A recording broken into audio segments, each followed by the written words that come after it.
instead of desiring material possessions, whether it be opulence of any sort, cars, jewelry, houses, locations, I am thinking of expanding my consciousness as an individual being on this planet.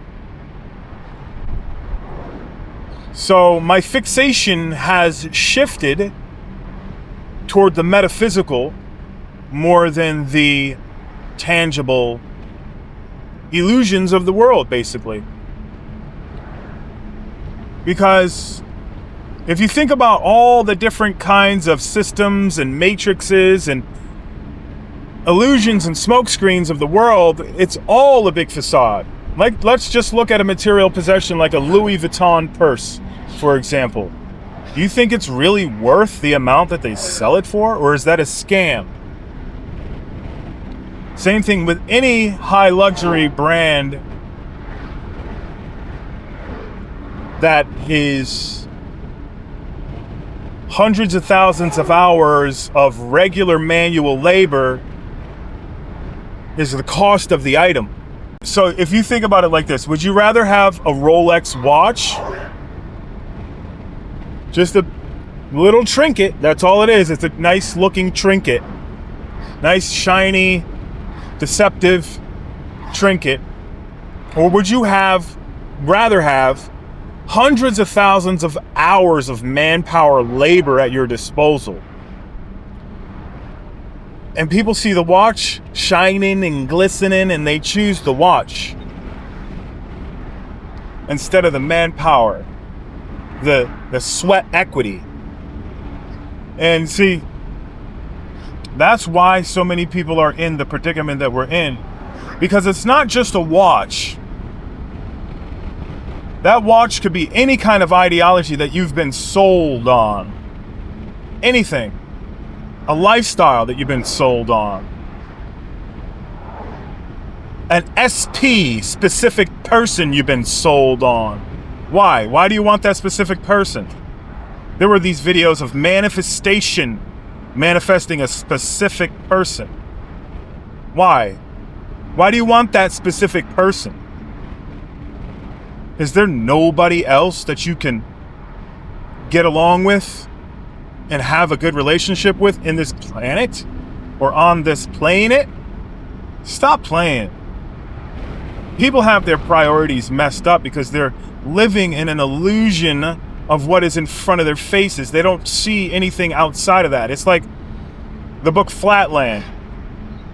The people that live in Flatland, they don't know anything else. They don't know that there's a three-dimensional world above them. All they know is what's flat. Two-dimensional.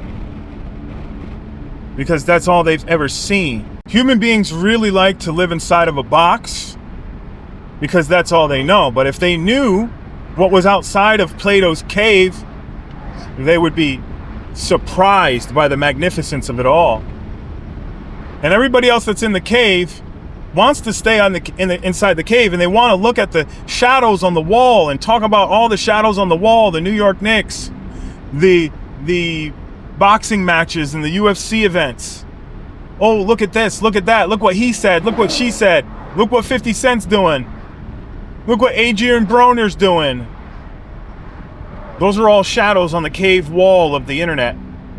The internet is nothing in reality. Whatever you see on the internet is not reality. It is not in your immediate surroundings. It has nothing to do with you. All these celebrities that are on the internet doing funny things is a shadow of reality. Just like back in the days, thousands and thousands of years ago, when they locked people in the cave and had a fire in the background and put shapes in front of the fire to make it look like there were little things going on and dialogue going back and forth.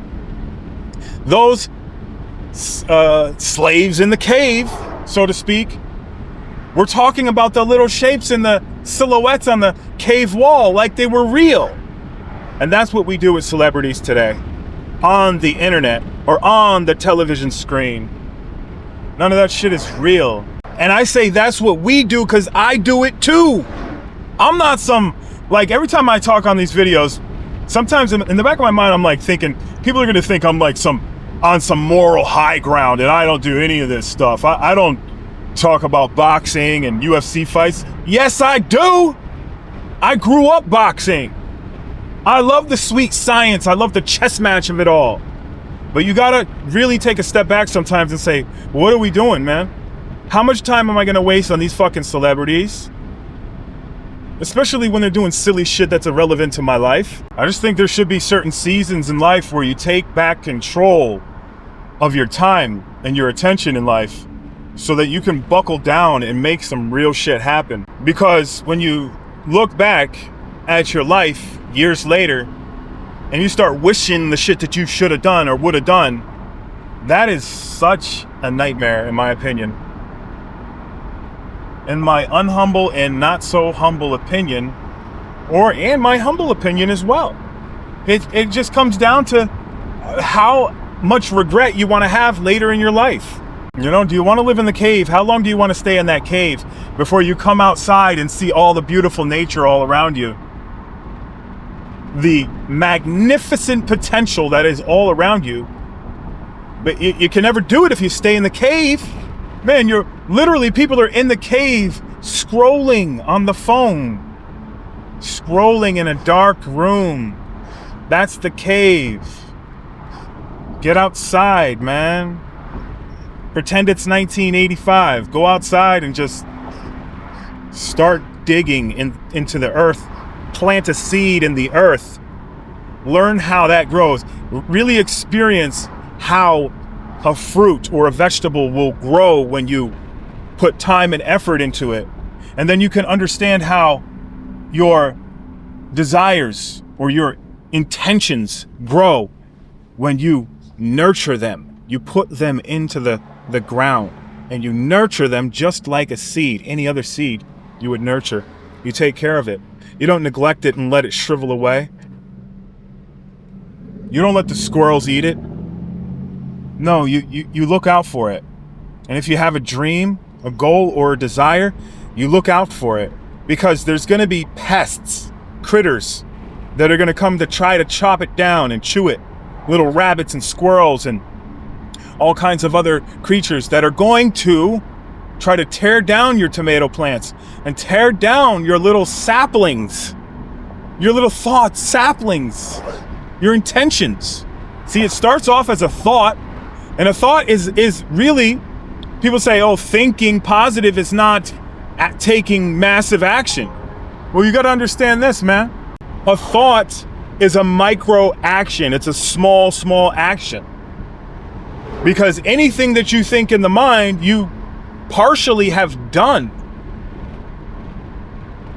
That's why when you constantly are thinking about something, you end up doing it in real life, in the physical world, because you have been mulling over it and thinking about it so much that you end up taking action in the physical realm. So when you're in the thought realm, that's the metaphysical realm, you're not really doing it in the physical realm, but you're taking action in the metaphysical realm. And by taking action in the metaphysical realm, that's like planting the seed in the ground.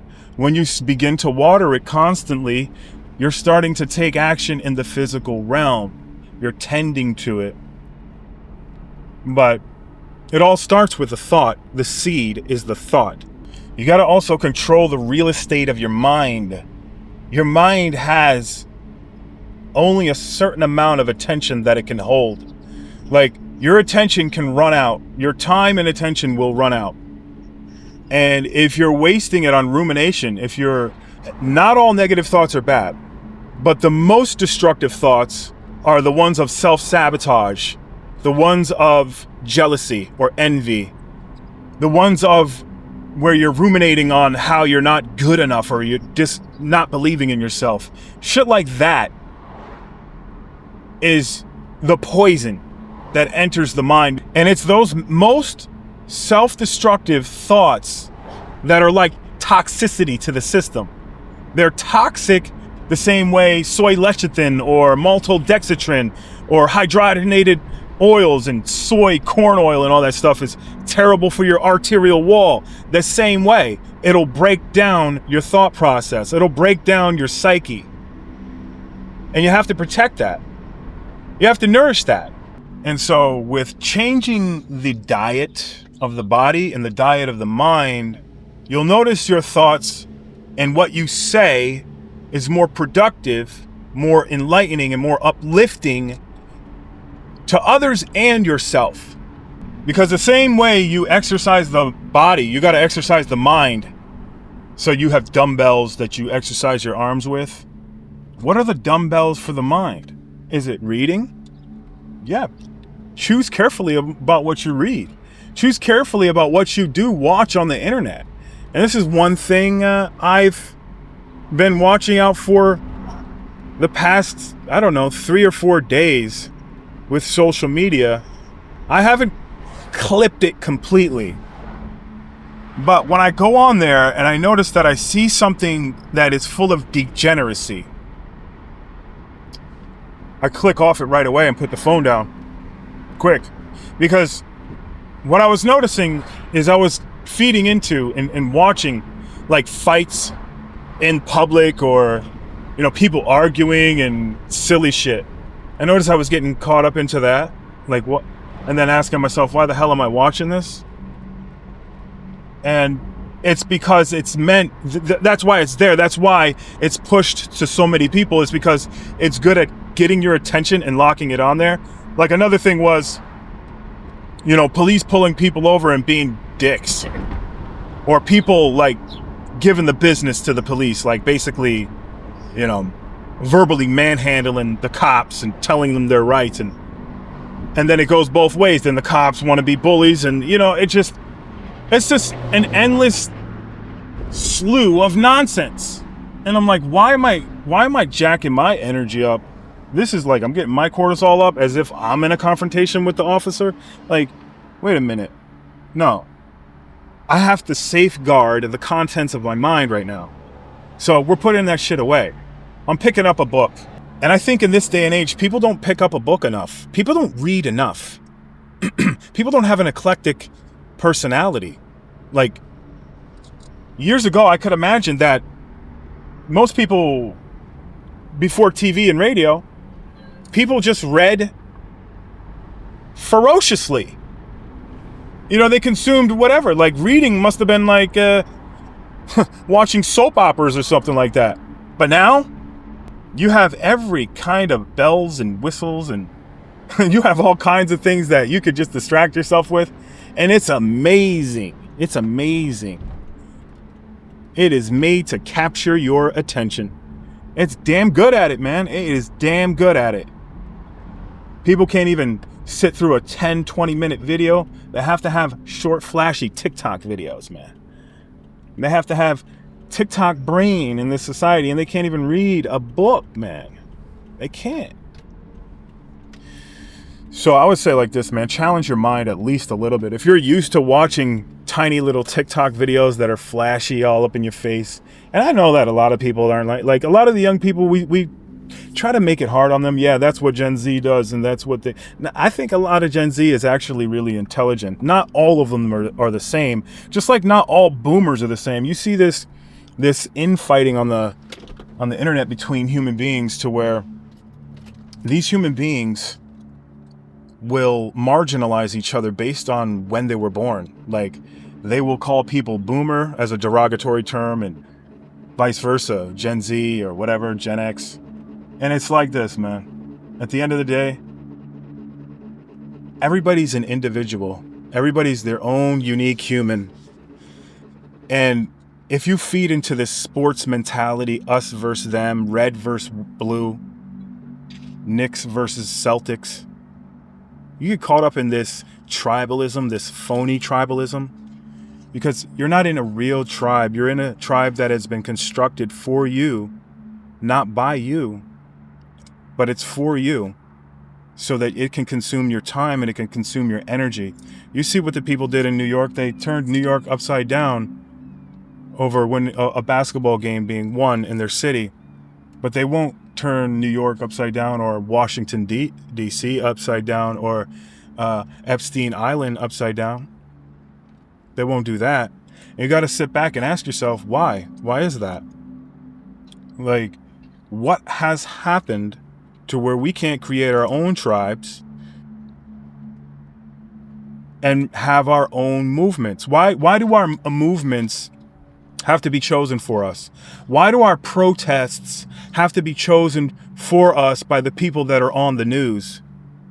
And why can't we choose our own? That's what I'm saying when I want people to read more.